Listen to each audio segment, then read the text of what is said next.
It's easy to watch and read stories in financial media that lead you to believe you'll always be behind the eight ball when it comes to the amount you have saved in retirement. But in this episode, we'll tell you how many of the assumptions made by these organizations are woefully out of step with the way people actually live their lives, and why you should never be discouraged by how much or how little you have saved at any age. Let's get started. Let's get some money. You're watching a live recording of the New Money, New Problems podcast. Subscribe now at newmoneynewproblems.com/podcast. That's newmoneynewproblems.com/podcast.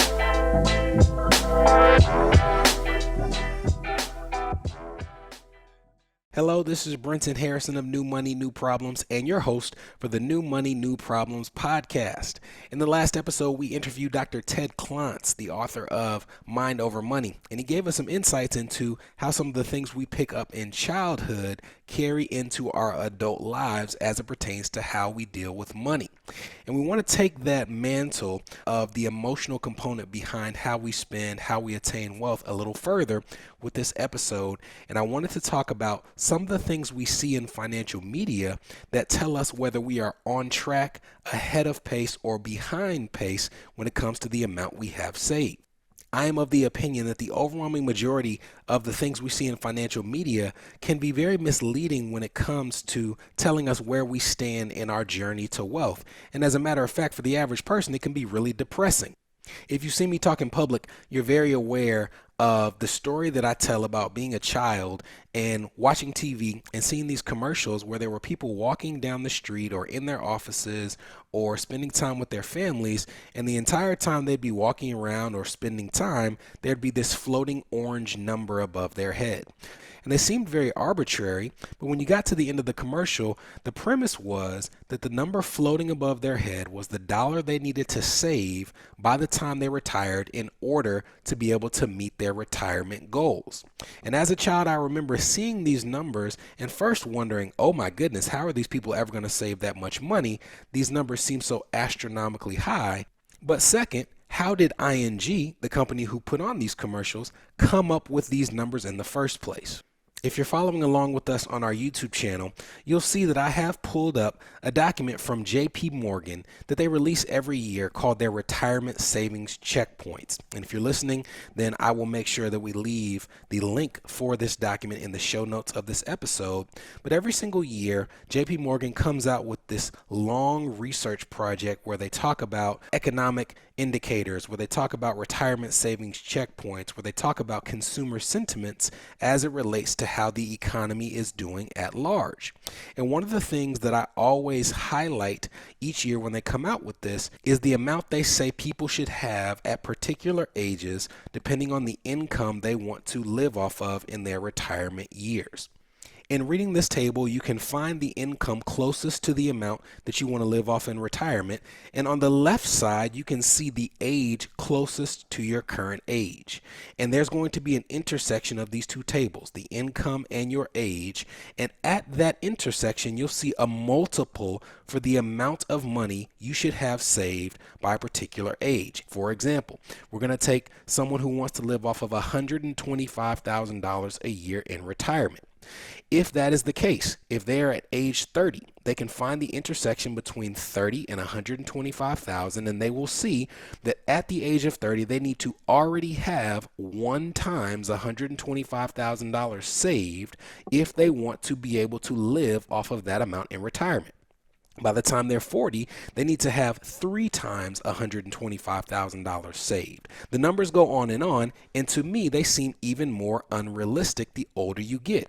But even in the younger years, I don't know many 30-year-olds who had $125,000 saved by the time they were 30. If you're one of those 30-year-olds, kudos to you, but keep listening to this episode.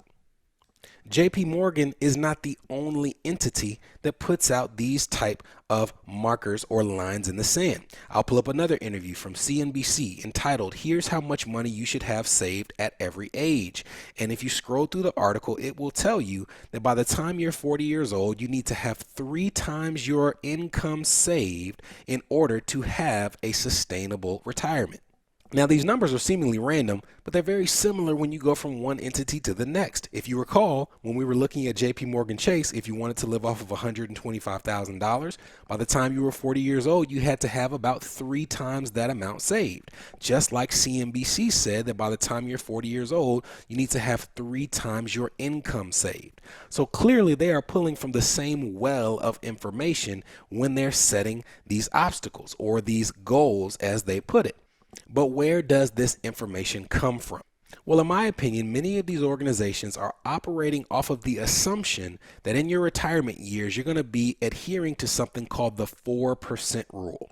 The 4% rule was created by a financial advisor in the early 1990s who was trying to figure out just how much a person could live off of in their early retirement years without worrying that their money would expire before they died.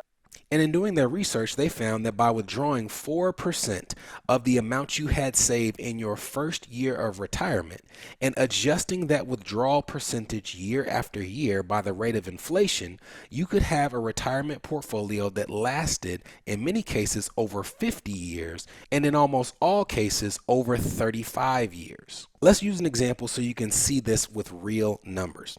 If I retire with $1 million in my portfolio at the day of my retirement, in that first year I can withdraw $40,000, 4% of the $1 million I saved.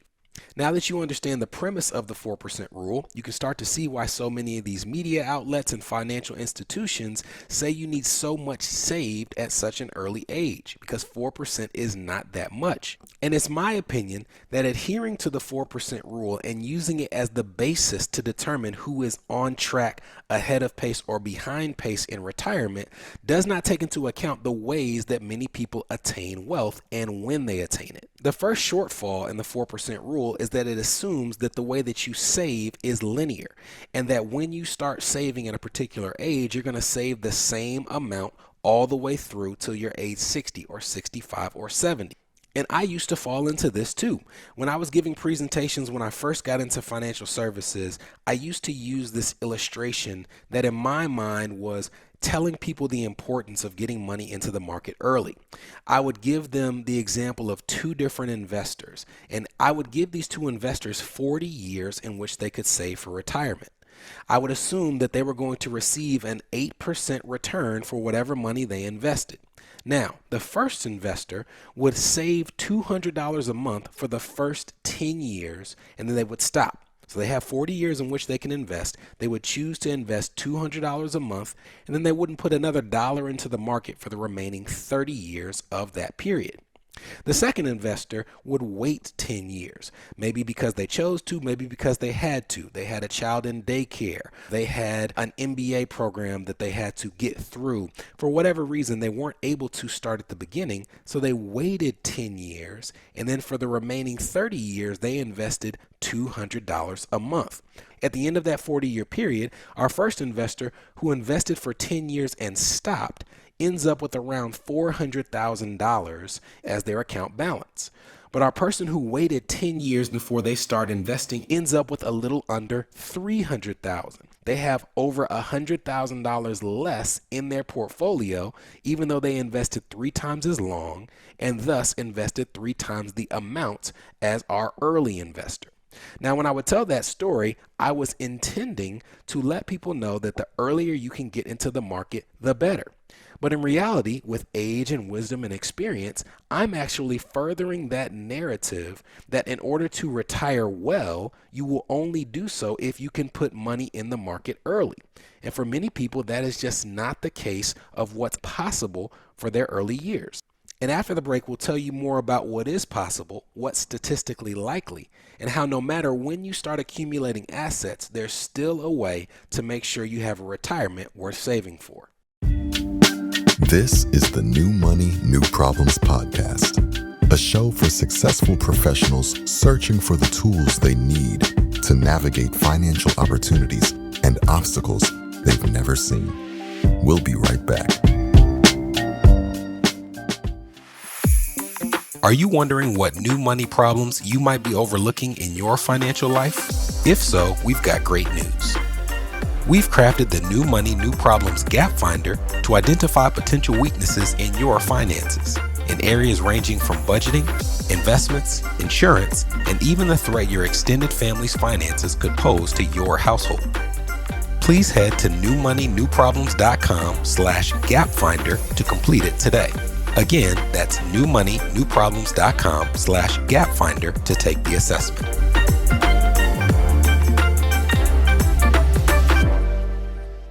You're listening to the New Money, New Problems podcast. Subscribe now at newmoneynewproblems.com. Welcome back.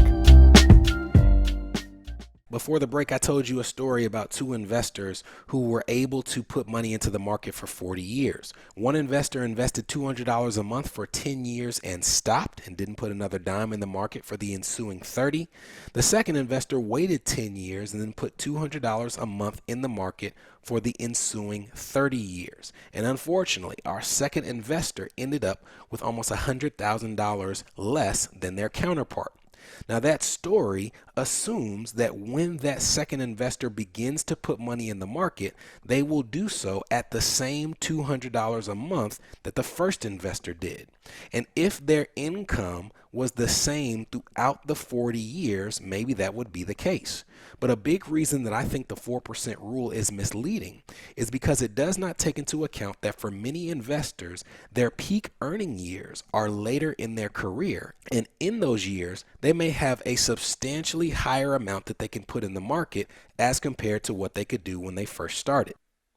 Last year, Forbes came out with an article entitled "Millennials' High Earning Years Have Arrived. Here's How to Prepare." And in this article, they were talking about the years in which we have our peak earning potential. And according to the Bureau of Labor and Statistics, workers earn the most when they are between the ages of 35 to 54, and the biggest jump in their earnings occurs when they move from the age bracket 25 to 34 to 35 to 44. And as a matter of fact, when it comes to the millennials that were observed for this study, they saw on average a 22% income increase when they shifted from one age bracket to the other. Now, this is huge because while you might see on average a 22% jump when you go between these two different age categories, I don't think it's an extreme thing to say that for many people out there, at some point in their career, if they're focused on development and earning potential, they're going to be making double what they made at the start of their professional development.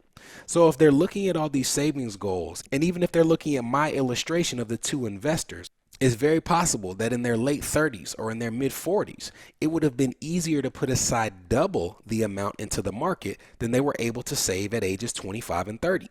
So going back to my example, if I have a person who waits 10 years and now puts $400 a month aside for 30 years, now that investor who waited until a later age and a higher income potential will see an account balance of over $500,000 with an 8% return. Now, in future episodes, we'll get into how realistic it is to have an 8% return every year. I'll give you a little preview. It's not realistic. But the point is that one of the biggest things that the 4% rule doesn't take into account is the jumps that most people experience in their income, and the fact that once they have cleared debt, once their kids are out the house or out of daycare, once they have gotten a few promotions, it is significantly easier for the average person to save in those later years than it was in their earlier years. And lastly, my final beef with the 4% rule is it does not take into consideration things like passive income sources or entrepreneurship.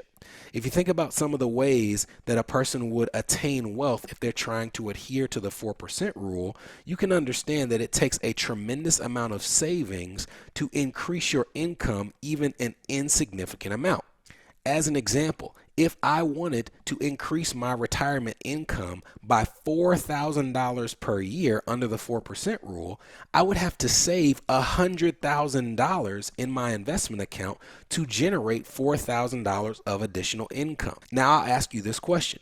If someone is in their later years when it comes to working, do you think it's easier for that person in those last few years to save an additional $100,000 in hopes that it generates $4,000 of income?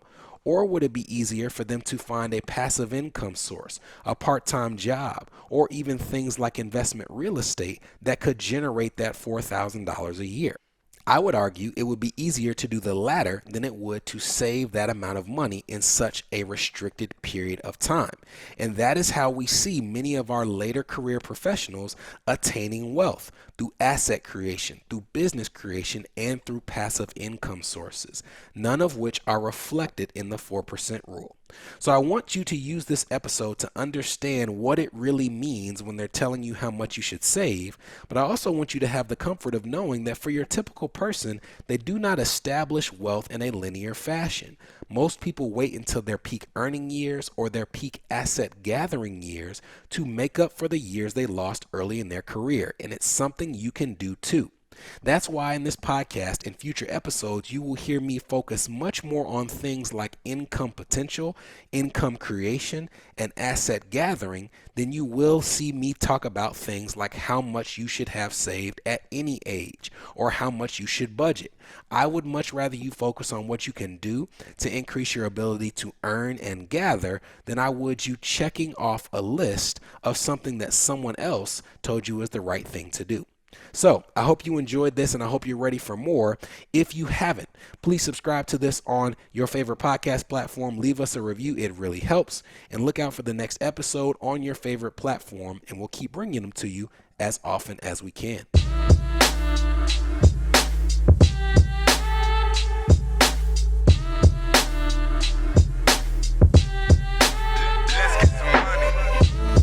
From New Money, New Problems, this was the New Money, New Problems podcast, a show for successful professionals searching for the tools they need to navigate financial opportunities and obstacles they've never seen.